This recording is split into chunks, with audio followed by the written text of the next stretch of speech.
I spot it the moment I step into the reception hall. Something is wrong. The chandelier lights spill across the pristine white tablecloths like liquid diamonds, illuminating the rose arrangements I selected myself. Pale pink blooms nestled against sprays of baby's breath, exactly as I'd specified. The crystal glassware catches the light, throwing rainbow prisms across the walls. Everything looks perfect. Everything I planned for Sophia's wedding day stands exactly as I envisioned. Everything except the family table. My stride falters mid-step, the sound of my heels against marble suddenly loud in my ears. I count silently 1, 2, 3 chairs. 3, not 4. I blink, certain I've missed something. Mom, Dad, Sophia. 3 chairs at the family table. None for me. I stand frozen, clutching my clipboard against my chest like a shield. A waiter brushes past, murmuring an apology, but I barely register his words. The room continues its pre-reception buzz around me while I stare at that table, at the empty space where my chair should be. Mother turns, her champagne glass poised midair when she spots me. The small smile she offers doesn't reach her eyes. "Ainsley," she says, my name sounding like an afterthought on her lips. "Is everything prepared for Sophia's entrance?" I gesture toward the table. There are only 3 chairs. Her gaze flickers briefly to the seating arrangement, then back to me, cool and untroubled. "Yes, you don't need one." The words land like a physical blow. I feel my shoulders stiffen, my spine straighten in defense. "I see." My voice comes out steadier than I feel. Sophia appears at Mother's elbow, resplendent in the wedding gown I helped select, ivory lace over champagne satin that complements her olive complexion perfectly. "The head count is wrong at the family table," I say, though I already know the answer. Sophia's eyes narrow slightly, the familiar crease appearing between her brows. Maybe the staff made a mistake. Her voice holds that familiar tone, the one that suggests any inconvenience in her world must be someone else's fault. I hold her gaze for a heartbeat longer than comfortable. I understand. The words taste like ash, but I keep my voice even, my expression composed. Then I turn and walk away, my clipboard held tight against my chest, my posture perfect, every step an act of will. I find a quiet corner near the service entrance and flip through the pages on my clipboard, though I've memorized every detail of this day. My hands tremble slightly, betraying the composure I'm fighting to maintain. Just last night, I'd been in this very hall until 3 in the morning, supervising the placement of each centerpiece, approving the lighting setup, ensuring everything was flawless for Sophia's big day. While the family slept in their hotel suites, I'd crawled through every inch of this venue. My phone buzzes with a text from the florist. "We're only continuing because we trust you. Sophia hasn't paid us." I close my eyes briefly, remembering the moment last week when I quietly transferred $4,200 from my own account to cover the floral deposit after Sophia's card was declined. Another expense she'll never know about, another silent contribution to her perfect day. I catch my reflection in a decorative mirror mounted on the wall. Navy dress, simple, elegant, one I designed and sewed myself. Hair swept into a perfect chignon, makeup flawless. Nothing in my appearance betrays the hollowness spreading through my chest. 3 chairs. Not 4. A cluster of guests glance my way, their whispers poorly concealed behind fluttering programs. I straighten my shoulders and pretend not to notice. "Your sister's wedding is beautiful. You did an amazing job." The voice startles me from my thoughts. Melissa Banks, my childhood friend from Columbus, stands beside me, genuine warmth in her eyes. "Thank you," I reply, my smile practiced but genuine for her. "Just doing my job." "Your job?" Melissa's eyebrows lift in surprise. "You planned all this? I thought you just helped with the dress." Melissa's eyebrows. I shake my head. I coordinated everything. Venue, flowers, menu, music. "That's incredible," she says, then lowers her voice. "Though I'm surprised you're not sitting with your family." Before I can answer, another memory surfaces. Mother's voice at the rehearsal dinner last night, her arm around Sophia as she introduced her to distant relatives. "This is my precious daughter, the one who will inherit everything." When Uncle Robert had asked about me, her response had been dismissive. "She's busy with work, not really part of the family celebrations." Not really part of the family. I find myself in a secluded alcove, laptop balanced on my knees. My finger hovers over the send button on a crucial email. 7 days ago, I'd sent an official warning letter about unpaid invoices, professional, courteous, but clear. It had been met with complete silence. Family loyalty versus professional integrity. the eternal struggle of my existence. I stare at the screen, remembering the empty space at that table, the deliberate exclusion. 3 chairs, not 4. This ends today. 15 minutes later, I settle into a corner booth of Cafe Roma, across from the wedding venue, laptop open and a half-empty espresso growing cold at my elbow. My fingers hover over the keyboard as I pull up the family financial records I've been tracking since taking over as their event planner 3 years ago. The screen illuminates my face in the dimly lit cafe as I click through folders labeled with meticulous care. My stomach tightens when I open the mortgage statements. This can't be right, I whisper, though I know the numbers don't lie. Our family home outside Columbus, the sprawling brick colonial with white columns that my parents boasted, cost $1.2 million, now carries not 1 but 2 mortgages. The second one, taken out just 6 months ago, nearly equals the first. I pull up the credit card statements next. 4 months overdue on 3 separate accounts, minimum payments ignored, interest compounding daily. Each statement bears Sophia's signature, my mother's authorization. Then I find it the trust fund records. My fingers go still as ice forms in my chest. The Grandmother Lopez Educational Trust, established for both Sophia and me, shows a balance of $3,421. Last year at this time, it held over $240,000. A series of withdrawals, each marked S. Lopez Educational Expenses, drained it systematically over the past 8 months. The same 8 months during which Sophia planned this lavish wedding while simultaneously claiming financial hardship. My phone vibrates against the table, the screen lighting up with the florist's name, Miss Lopez. Sarah's voice trembles slightly when I answer. I hate to bother you during the wedding, but we need payment confirmation by 4 p.m. The final balance of $12,600 remains unpaid, and Miss Sophia isn't responding to our calls. Before I can respond, another text arrives from the caterer. Urgent. Credit card declined for wedding meal balance. Please advise. And another from the lighting technician. Final payment not received. Do we proceed with reception lighting? I close my eyes, remembering our childhood home with its gleaming hardwood floors and crystal chandeliers. The Christmas, when 12-year-old Sophia unwrapped a purebred show horse, while I received a department store gift card. The summer she toured Europe while I worked double shifts at the local diner. College acceptance letters arrived for both of us the same week. Sophia's came with my parents' promise of a fully furnished apartment near campus. Mine came with loan applications. We believe in you, Ainsley, Dad had said, his hand on my shoulder. You're the responsible one. You'll manage just fine. I signed those papers alone in my bedroom, $40,000 in student loans, with interest rates I barely understood. The monthly payments still arrive like clockwork, eating into my Brooklyn rent budget while Sophia's credit card statements arrive at our parents' address. My fingers trace the screen, following the trust fund withdrawals backward in time. Each coincides perfectly with Sophia's social media posts. Aspen ski vacation, Bermuda holiday, Mediterranean cruise. Educational expenses indeed. A forgotten memory surfaces. Last Thanksgiving dinner. Mother raising her glass. To Sophia's new position at the gallery. No mention of my company's expansion to international clients. No acknowledgement of the award I'd received the previous month.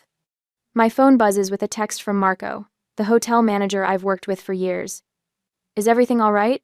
We noticed you weren't seated with family. Before I can reply, a message arrives from Janine, the photographer who's captured every major event I've planned for the past 5 years. I've worked with you for years. What do you need? Just say the word. Then another from the DJ, the videographer, the cake baker, all professionals I've built relationships with, all expressing concern not for the bride but for me.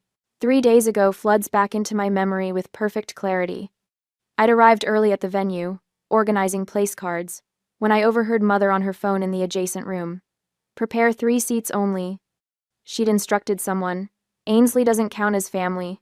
She's just the help. The words had pierced me, but I'd pushed the pain aside, focusing instead on ensuring Sophia's centerpieces arrived on time.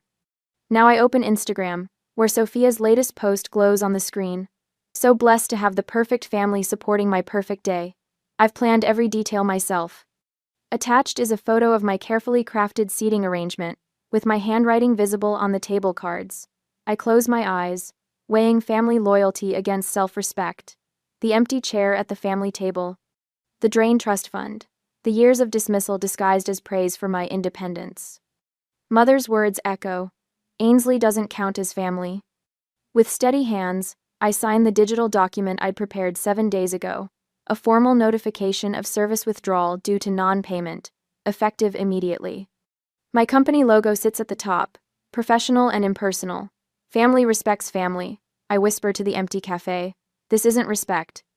I press send, then systematically forward copies to every vendor still awaiting payment. With each click, the weight of obligation lifts from my shoulders, replaced by something unfamiliar, the lightness of choosing myself for the very first time. My phone begins to light up with responses. I silence it, close my laptop, and finally take a sip of my cold espresso. It tastes like freedom. 10 minutes later, back at the venue, I spotted Sophia first. Her veil catches the light as she weaves between tables, desperation radiating from her perfect posture. Her eyes lock on mine across the reception hall, and for a heartbeat, I see genuine fear flicker across her face. Ainsley! Her voice carries a tremor I've never heard before. What's happening? The bar just closed and the hotel manager is asking about payment. Fix this. I close my laptop with a soft click. 7 days. I gave them 7 days to address the unpaid invoices. 7 days of silence. I've withdrawn my company's master account guarantee, I say, my voice steady. The hotel requires immediate payment now. Sophia's face crumples. Not with gratitude for the thousands I've already covered, but with entitled outrage. What are you talking about? You can't just... I can. I did. The words come easily, surprising me with their strength. Every vendor received notice of service suspension 10 minutes ago. Behind her, the reception dissolves into confusion. The string quartet packs their instruments mid-song. Waiters remove half-filled champagne glasses. At the center of it all stands my mother, credit card extended toward an apologetic hotel manager, her expression transitioning from bewilderment to fury as her card is declined. My father hovers nearby, attempting another card, then another. His shoulders slump with each shake of the manager's head. For the first time in my life, I see him look small. The photographer Renee, who I've worked with for years, catches my eye from across the room. She gives me a subtle nod before turning her camera toward the family's panic, documenting the unraveling of their perfect facade. I stand, straightening my navy dress.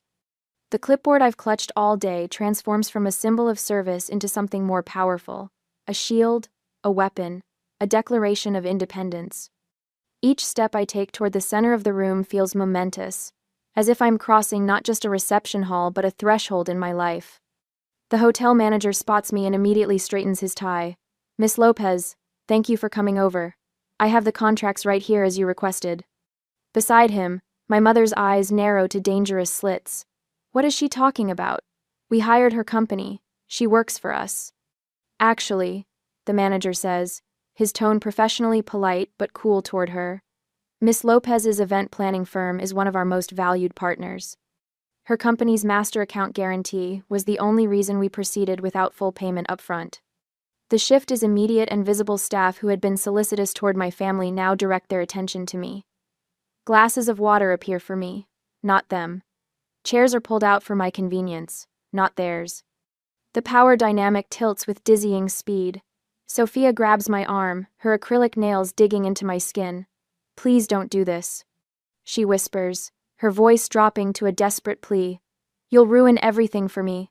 Just this one day, my wedding day. For a moment, I waver. Deep beneath the anger and hurt, I still remember building blanket forts with her when we were children, before our parents' favoritism became her birthright.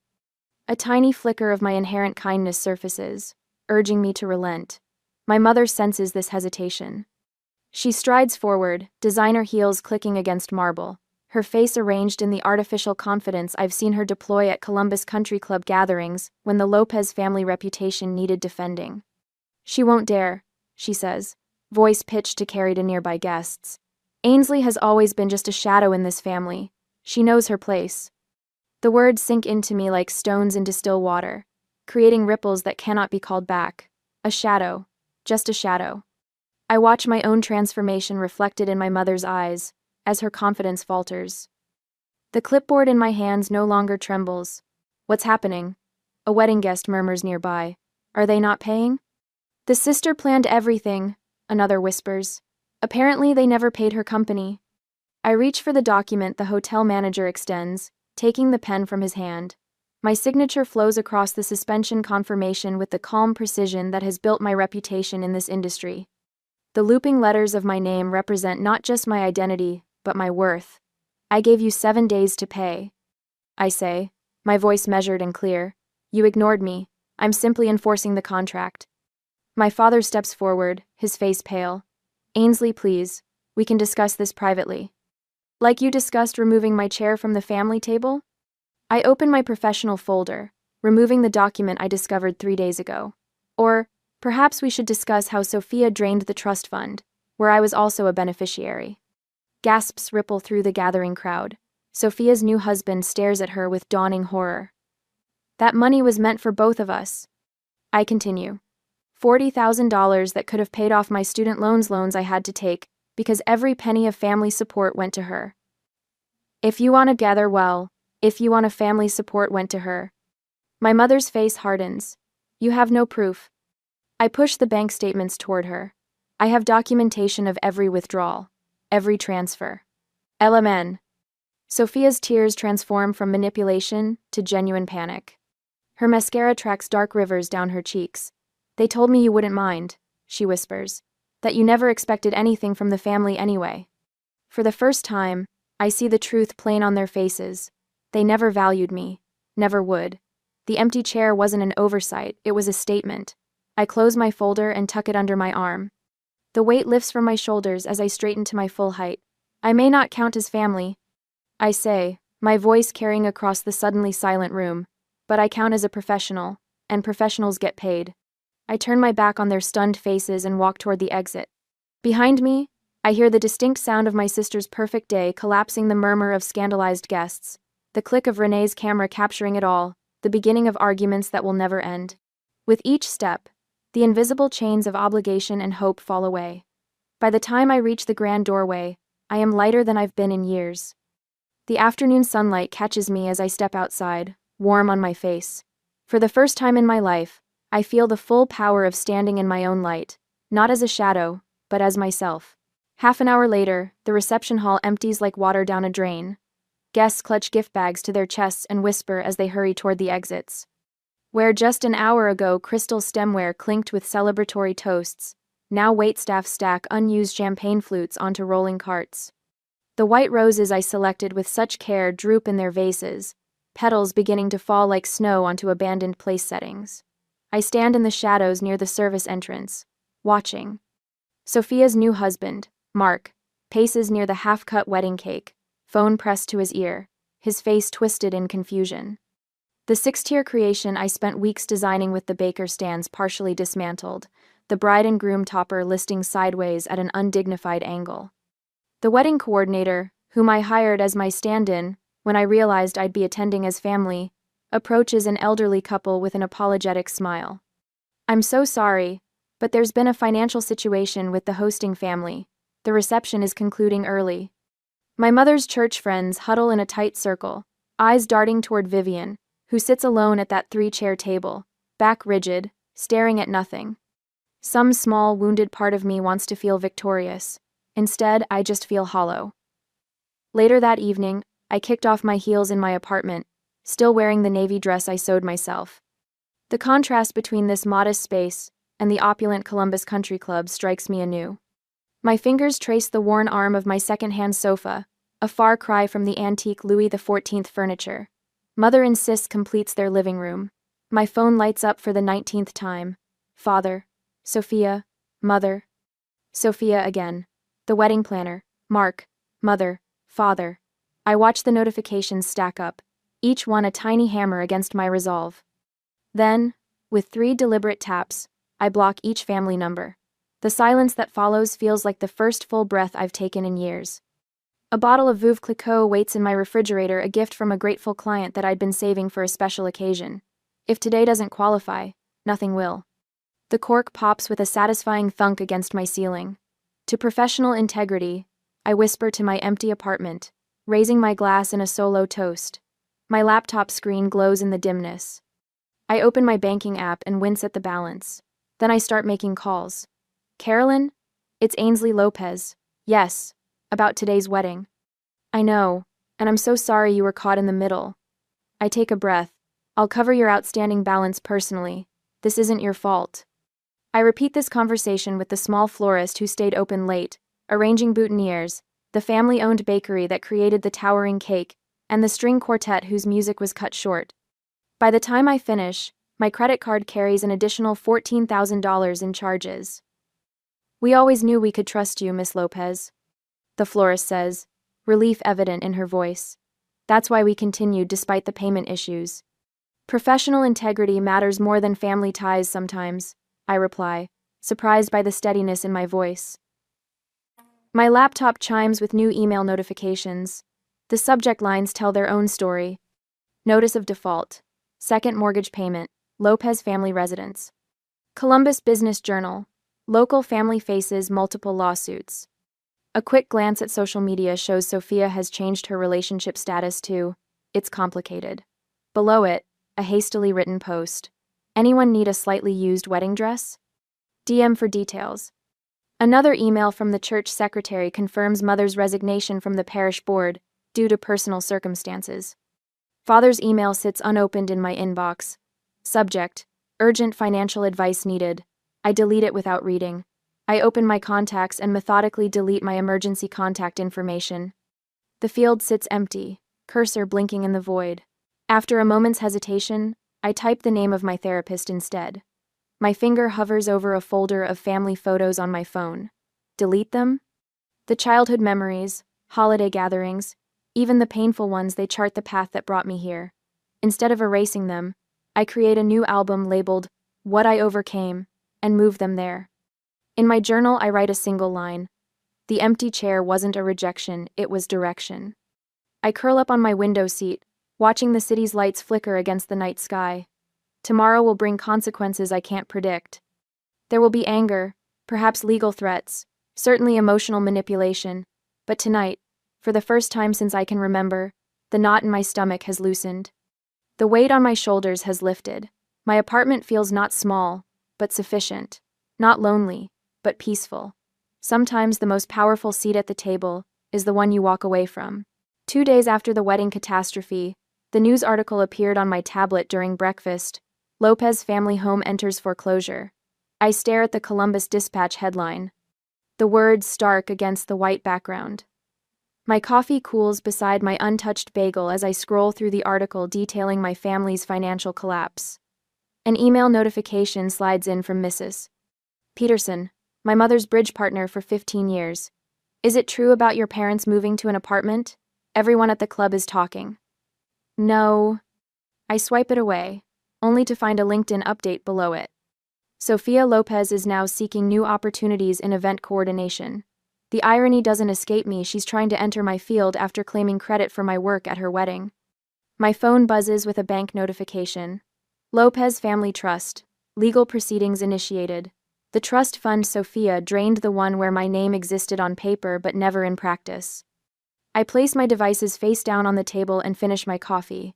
The liquid is cold now, bitter on my tongue. I don't flinch. I don't smile. I simply rinse my cup and place it in the dishwasher.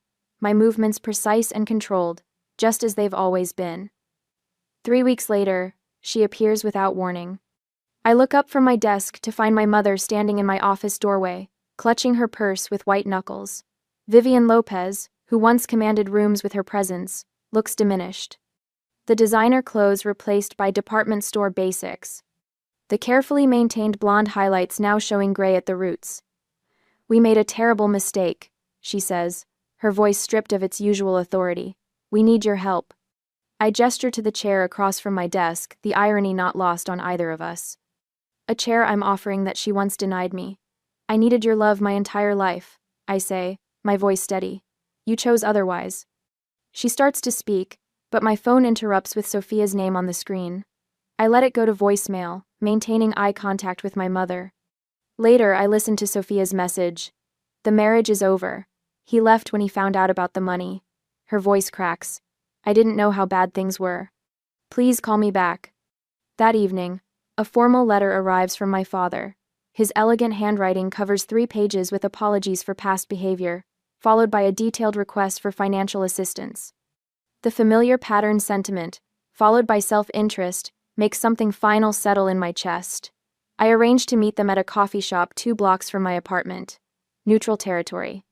I arrive 10 minutes early and choose a corner table with clear sightlines to the door. They enter together a unit as always, but diminished now. My father's shoulders stoop forward, his once commanding presence shrunken by financial ruin. Sophia trails behind them, her left hand conspicuously bare where her 4-carat engagement ring once Saturday. Her eyes are red-rimmed, lacking the confident spark that once defined her. I don't stand when they approach. I don't offer hugs or comforting platitudes. I simply gesture to the chairs. I've arranged 3 chairs, evenly spaced, directly across from mine. "Thank you for coming," I say. My mother speaks first, her fingers worrying at the strap of her purse. We always favored Sophia because she was easier to control. The admission hangs in the air between us. Your independence threatened us. We didn't know how to handle it. My father nods, eyes fixed on his coffee cup. We took the path of least resistance. It was wrong. Sophia looks up, mascara smudged beneath her eyes. "They told me you owed us because you were the less lovable child."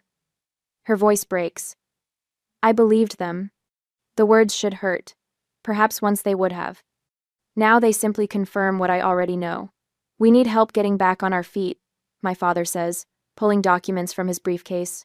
"Just until we sort things out. The bank has given us 30 days to vacate. We thought perhaps your apartment." I raise my hand, stopping him mid-sentence. The debt between us isn't measured in dollars. Their expectant expressions shift to confusion, then disbelief as understanding dawns. "You can't mean," my mother begins. "I wish you well," I say, standing. "But we no longer have a relationship." My mother's face crumples, not in the performative way I've seen throughout my life, but genuinely, the facade finally breaking to reveal the woman beneath. My father sits in stunned silence, papers half removed from his case. Sophia reaches for my hand. "Please, Ainsley." I look at her fingers, the nails now unmanicured, the skin around them raw from nervous picking, and step back. "The empty chair set me free," I say quietly. "It showed me exactly where I stood with this family. I'm grateful for that clarity now." I walk toward the door, my steps measured and calm. The weight I've carried since childhood, the desperate need for their approval, the constant accommodation of their demands, falls away with each step. Behind me, I hear my mother's sobs, my father's belated calls. I don't look back. Some debts can never be repaid. Some chairs remain empty by choice. Outside, autumn sunlight warms my face. I breathe deeply, filling my lungs with crisp October air. For the first time in 33 years, I am fully, completely free. A year later, I traced my finger along the wrought iron railing of the Tuscan villa terrace, the warmth of the setting sun kissing my skin.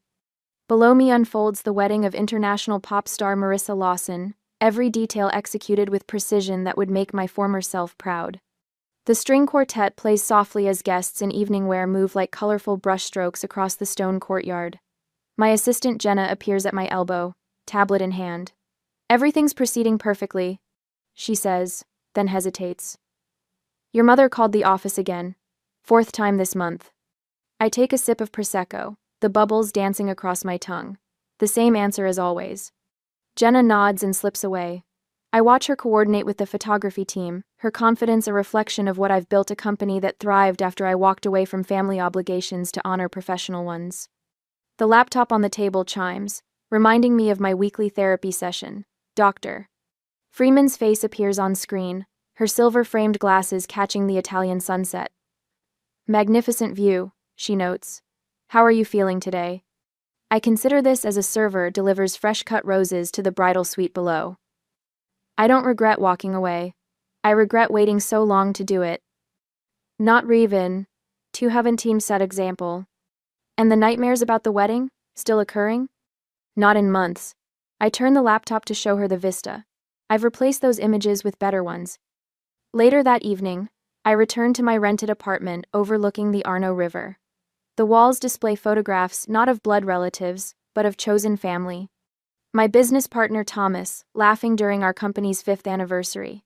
The vendors who stood by me when everything fell apart. My therapy group during our retreat to Vermont. My phone chimes with a text from Robert, inviting me to dinner tomorrow with friends who've become more family than my actual relatives ever were. I respond with an immediate yes. Back in Columbus, according to mutual friends, reality has transformed my family's carefully crafted image. Mother works the perfume counter at Macy's, her designer clothes replaced with a department store uniform. Sophia's divorce finalized 3 months after her husband discovered the truth about their finances. She lives in a studio apartment remarkably similar to the one she mocked me for renting during college. The irony isn't lost on me. My parents now occupy a modest 2-bedroom rental in a complex they once drove past with disdain. Those people should try harder, Mother had commented when I was 16. Now she is those people. The following afternoon, I interview Jessica Winters, a young event planner whose resume mirrors my own beginnings, working her way through college while planning events for free to build a portfolio. My parents think this career is beneath me, she admits, voice breaking slightly. They wanted a doctor or lawyer. I wanted a doctor or lawyer. I lean forward. Family doesn't always see your worth. That doesn't diminish it. Her eyes drift to the framed photograph on my wall, a single empty chair beneath a chandelier. What does that represent? She asks. It reminds me that sometimes not having a seat leads you to building your own table. I watch understanding dawn in her eyes. That chair was at my sister's wedding. Finding it empty was the best thing that ever happened to me. The tears that fill her eyes aren't sad ones. They're recognition. Back on the terrace that evening, I raise a silent toast to the stars appearing above Tuscany. Last month, I established the Empty Chair Foundation, providing scholarships for event planning students without family support. Yesterday, I accepted an invitation to give a TED Talk about maintaining professional integrity within personal relationships. This morning I answered a letter from a young woman in Nebraska. Your story helped me find my own strength. My handwritten reply was simple. Your chair at life's table is always guaranteed. The stars reflect in my wine glass as night embraces the Italian countryside. In the glass, I see both the woman I am now and the shadow of who I once was, the daughter desperate for approval, the sister accepting scraps of affection, the professional whose family exploited her talents. I speak softly to the night sky. The empty seat at my sister's wedding wasn't a loss, it was the turning point that helped me find my rightful place in life. And for the first time in 33 years, that place feels exactly right.